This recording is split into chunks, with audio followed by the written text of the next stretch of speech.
کیا جن بیمار کر سکتے ہیں؟ یہ میں اس کو جواب دے رہا ہوں کہ جن بیمار کر سکتے ہیں، یہ نبی سے ثابت ہے صلی اللہ علیہ وسلم کرتا ہے۔ رسول اللہ صلی اللہ علیہ وسلم نے دعا فرمائی، وہ جننی تھی نا، وہ عزا جننی سی نا جس کو اس نے قتل کیا خالد بن ولید نے، جس کا ذکر قرآن میں ہے، لات منات عزا، یہ سب موجود ہے نا حدیثوں میں۔ یہ بتاؤ نا، سمجھ کے بتاؤ نا لوگوں کو۔ پھر لوگوں کو یہ جو لوگ روئیں لیے پھرتے ہیں، یہ تو وہ جن ہوتے ہیں جن کو ہم نے روئیں بنائی ہوئی ہیں کہ جی ہم تیجا مناتے ہیں تو روئیں آ جاتی ہیں، تو 40واں برسی مناتے ہیں تو روئیں آ جاتی ہیں۔ ان کو بتاؤ نا یہ روئیں نہیں ہیں، یہ ہمزات ہیں انسانوں کے، وہ ہوتے ہیں، کیونکہ وہ کسی کا ہمزات مرتا ہے کسی کا نہیں مرتا، ہزاروں سال ان کی عمریں ہیں۔ یا یہ بھی انکار کر دو، ہر انسان کے ساتھ ایک جن پیدا کیا نہیں اللہ نے، دعا بتائیے نا، کہا پڑھا کرو ربی اعوذ بک من ہمزات الشیاطین واعوذ بک ربی یحضرون، کہ اللہ ہمارے قریب نہ آئے، ہم تیری پناہ میں آتے ہیں کہ ہمزات قریب نہ آئے۔ یہ ہمزات ہی ہے نا جو تمہارے سارے معاملات دوسروں کو بتاتا ہے، وہ جو نجومی تمہیں دیکھ کر سارا کچھ بتا دیتے ہیں، وہ ہمزات ہی تمہارا اس کو لگاتا ہے نا چگلی، کہ اس کو یہ ہے، اس کو یہ ہے، اس کو یہ ہے، اس کو یہ ہے۔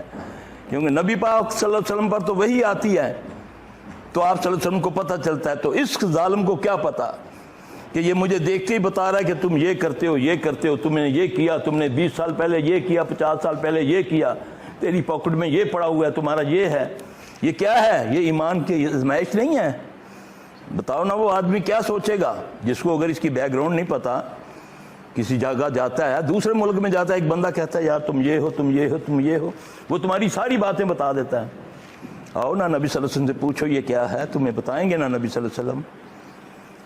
اللہ تعالیٰ مجھے آپ سب کو دین اسلام کی سمجھ عطا فرمائے۔ دین اسلام کی سمجھ تب ملے گی جب میں قرآن و حدیث کو فالو کروں گا، میں اس کو سمجھوں گا، میری نیت کے مطابق اللہ کرے گا۔ ایک طرف میرے بڑوں کا ہوگا طریقہ، ایک طرف اللہ رسول کی بات ہوگی، تو شیطان کیا کرے گا؟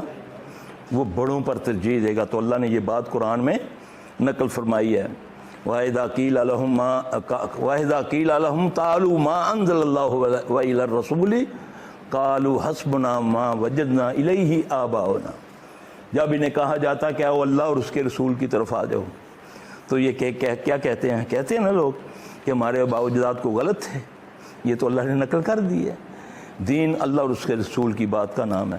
اللہ تعالیٰ ہمیں دین اسلام کی سمجھ عطا فرمائے۔ اللہ تعالیٰ ہمیں سب، میرا مقصد کسی کی دل شکنی کرنا نہیں، صرف سمجھانا ہوتا ہے۔ کچھ لوگ سوال کرتے ہیں، پھر وہ بڑے عجیب انداز سے کرتے ہیں۔ ایک ہوتا ہے نا سوال کرنے کا طریقہ بھی ہوتا ہے نا، اپنی علمیت دکھاتے ہو تو پھر اس کا کوئی نتیجہ بھی تو دکھاؤ نا۔ کہیں کر کے پڑھنا قرآن، جی بڑا لہک کے پڑھنا تے آنے دی عقل کوئی نہ ہوئے۔ تو جس آدمی نے بیچارے نے پرانا قرآن پڑھا ہوا ہے، تجویز کے بغیر پڑھا ہوا ہے، کیا اس کی قبول نہیں ہوگی قرآن؟ اس کا پڑھنا، بلکہ اس کو 2 اجر ملے گا۔ میرے نبی نے فرمایا جو اٹک کے قرآن پڑھتا ہے اس کو 2 اجر اللہ دیتا ہے۔ تم تو حوصلہ شکنی کرتے ہو اس کی۔ ایک بندہ قرآن پڑھنے لگتا ہے، نہیں تسی جی تے مد کر گئے، چھد کر گئے ہو، ٹھیک ہے، اس کو سیکھنا ضروری ہے۔ حدیث ہے نبی صلی اللہ علیہ وسلم کی، صحابی کہتے ہیں ہم بیٹھے ہوئے تھے کہ ایک مجلس میں قرآن پڑھ رہے تھے، ہم میں کچھ عربی تھے، کچھ اجمی تھے اور کچھ گنوار تھے، کچھ عربی، کچھ اجمی اور کچھ گنوار تھے۔ جیسے ہی آپ صلی اللہ علیہ وسلم تشریف فرما ہوئے، پڑھنا بند کر دیا۔ آپ صلی اللہ علیہ وسلم نے فرمایا پڑھو تم سب ٹھیک پڑھ رہے ہو، غور کرنا، میں غور کرنے لگا ہوں آپ کو ایک بات بتانے۔ ہم میں کچھ عربی تھے، عربی تو ظاہر تجوید کے ساتھ پڑھے گا کہ اس کی زبان میں اترا ہے، کچھ اجمی تھے۔ اب اجمیوں میں بعض اب فرینچ میں رے نہیں بولا جاتا، ٹھیک ہے، ترکی میں کچھ ایسے الفاظ نہیں بولے جاتے، مختلف ممالک میں۔ تو کیا وہ قرآن جب پڑھیں گے وہ ادا ہی نہیں کر سکتے وہ لفظ؟ تو ان کا غلط ہوگا۔ فرمایا کچھ عربی تھے، کچھ اجمی تھے، اور کچھ میرے جیسے ان پڑھ تھے، گنوار تھے، کہ جو نہیں پتہ کہاں رکنا کہاں چلنا ہے۔ آپ نے فرمایا پڑھو تم سب صحیح پڑھ رہے ہو۔ ہاں ایک وقت آئے گا لوگ قرآن اس طرح پڑھیں گے جس طرح اس کا حق ہے، یعنی کہ تجوید کے ساتھ، قلقلے کے ساتھ۔ مگر وہ اس کا اجر دنیا میں لے لیں گے۔ قاری صاحب تراویاں تسی اس سال ساڑھے پڑھانیاں 2 لاکھ روپیہ لواں گا، کیونکہ بہت سونا پڑھنا ہے نا۔ ہاں جی، حوصلہ شکنی مت کرو۔ کوئی اگر دین کی طرف آتا ہے نا تو اپنا علم سائڈ پہ رکھو، اس کو اچھے انداز سے اس کی اپروچ پہ جا کے اس کو سمجھاؤ، انشاءاللہ وہ سمجھے گا۔ جہاں تم اس کو اپنی علمیت دکھاؤ گے شیطان اس کو ابھارے گا۔ کسی کے سچے خدا کو جھوٹا گالی مت دو، وہ تمہارے سچے جھوٹے خدا کو گالی نہ دو، وہ تمہارے سچے خدا کو گالی دے گا۔ کسی کو کمتر نہ جانو، پتہ نہیں ہدایت تو اللہ کے پاس ہے نا، کب وہ دے دے۔ لیکن یہ نہیں ایک آدمی ہدایت کی طرف آتا ہے، تم اپنی علمیت کے اندر حسد ہوتا ہے، اندر حسد ہوتا ہے، یہ حسد کی نشانی ہے، اور حسد آدمی کو منافق بنا دیتا ہے۔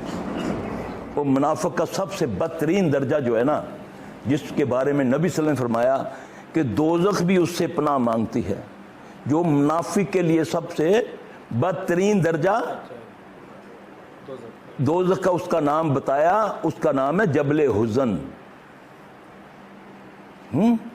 تو اس سے دوزخ بھی پناہ مانگتی ہے، 70 بار دوزخ پناہ مانگتی ہے، وہ منافق کے لیے ہے۔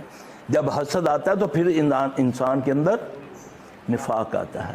تو اللہ سے دعا مانگا کرے، اللہم طاہر قلبی من النفاق وعملی من الریا واللسان من الکذب وعیونی من الخیانہ فإنک تعلم خائنۃ الأعین وما تخفی الصدور۔ اے اللہ ہمارے دلوں کو نفاق سے پاک کر دے، اے اللہ ہماری زبانوں کو جھوٹ سے پاک کر دے، اے اللہ ہمارے عمل کو ریا سے پاک کر دے، اے اللہ ہماری آنکھوں کو خیانت سے پاک کر دے، کیونکہ تو ہماری آنکھوں کی خیانت کو بھی جانتا ہے۔ ربنا تقبل منا انک انت السمیع العلیم وتب علینا انک انت التواب الرحیم۔ سبحان ربک رب العزت عما یصفون وسلام علی المرسلین والحمد للہ رب العالمین۔ یار ایک شوگر کا میں کسی